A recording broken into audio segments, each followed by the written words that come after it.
And I want to encourage the Tongan movement right now that you guys need to get together in unity like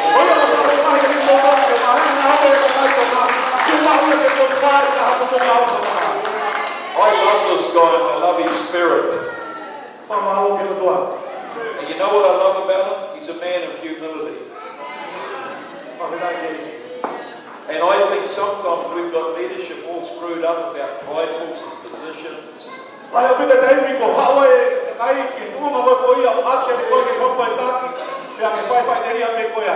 Seriously, we've had the favor of God all over our church.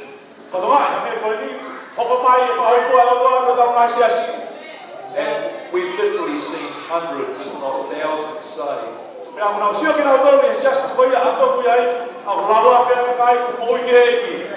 And the other day I stood before my leaders and I said, you know, I don't even really feel that I'm adequate to be the leader of this church.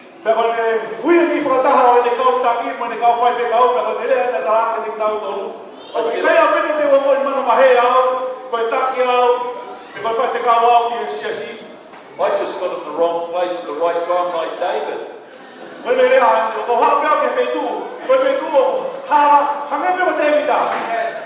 And I said, I'd love to step down from being the senior leader and just let one of these young guys take me.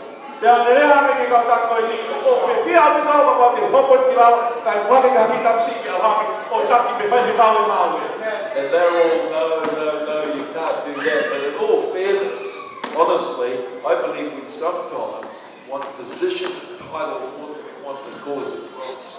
And I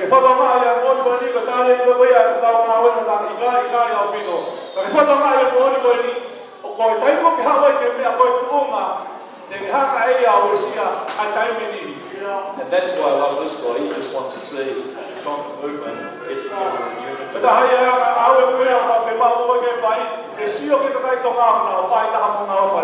And I believe God's given him a hard job. Pray for him a whole lot. Pray for him a lot. You know, the amazing thing on that is that, here's the deal, guys, here's the deal. When unity happens, as the book of Acts will tell us, when they were in one place, in one accord, then the Holy Spirit came.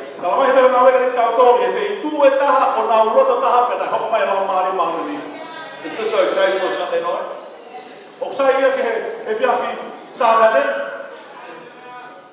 Let me speak to every young person here. If you're under the age of 25, stand to your feet right now.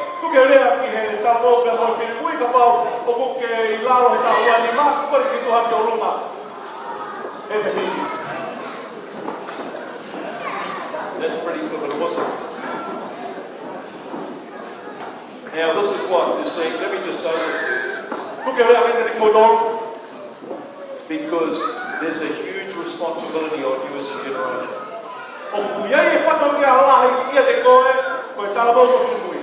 And one of the reasons you as a generation need to get off Facebook sometimes and get into the Word of God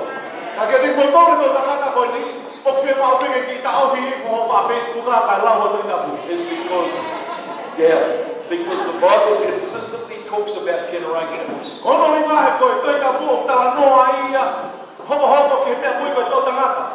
And it doesn't just talk about the next generation. The Bible consistently talks down to the fourth generation beyond where we are now. And can I say to some of you right now, like David, I want you to get ready for God to put a supernatural call on your lives.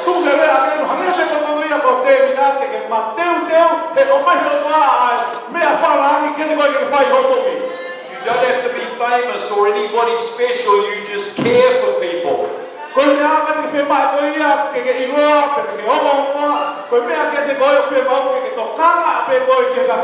You just learn how to serve.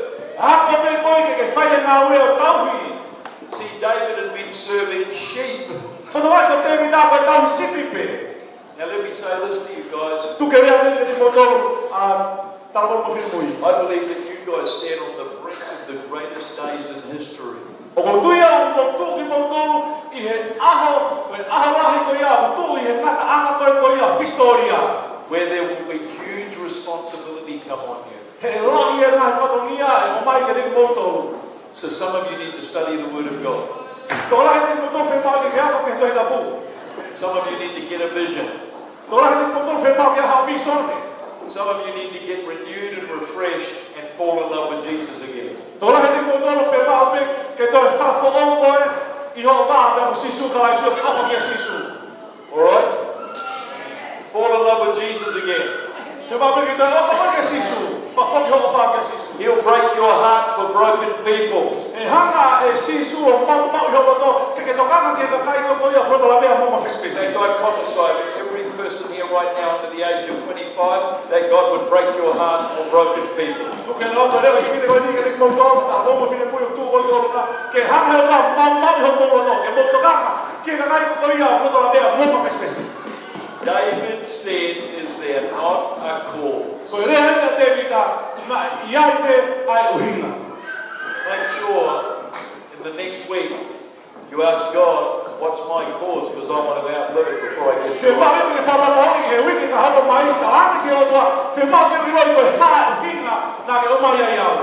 Find out what it is. Before you get dragged off course,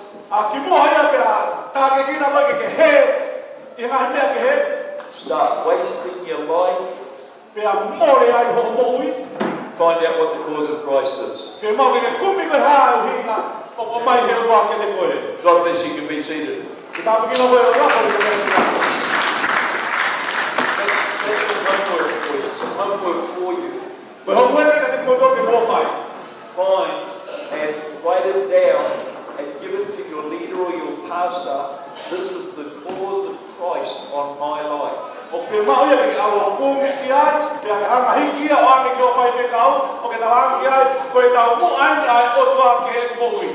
Because it's like we're on a journey, but sooner or later we've got to arrive.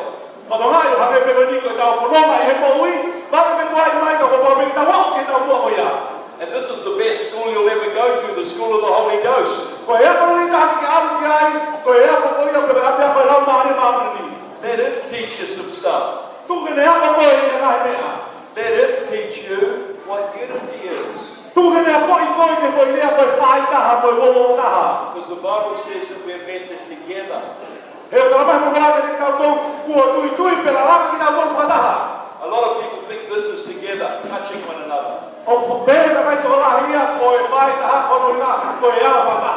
That's all. There's a lot of marriages that are together like that. But they're falling apart so quick you can't keep count with it.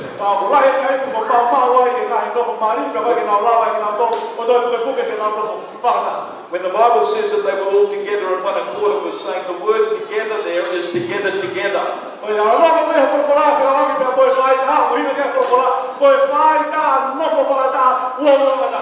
And it's interlocked and nothing can pull us away from the cause of Jesus Christ.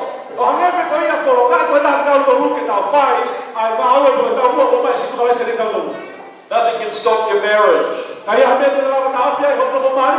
Nothing can stop your destiny. Because God's got you together. And I want to, this, I was watching the movie the other night. You may not think I watch movies. I love movies. I might go home and watch one tonight. The other night I was watching the movie 300. And God said this to me. That's Gideon's army. Started off with too many. Sometimes we think everybody has to be there. Sometimes you're better off without the bickerers and the complainers.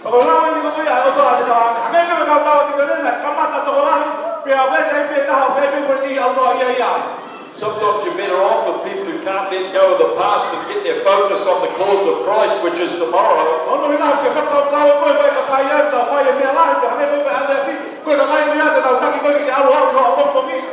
Gideon started out with 30,000 men. God says it's too much. Ka hanga o toa futoka laha ia. Get rid of a whole bunch of them.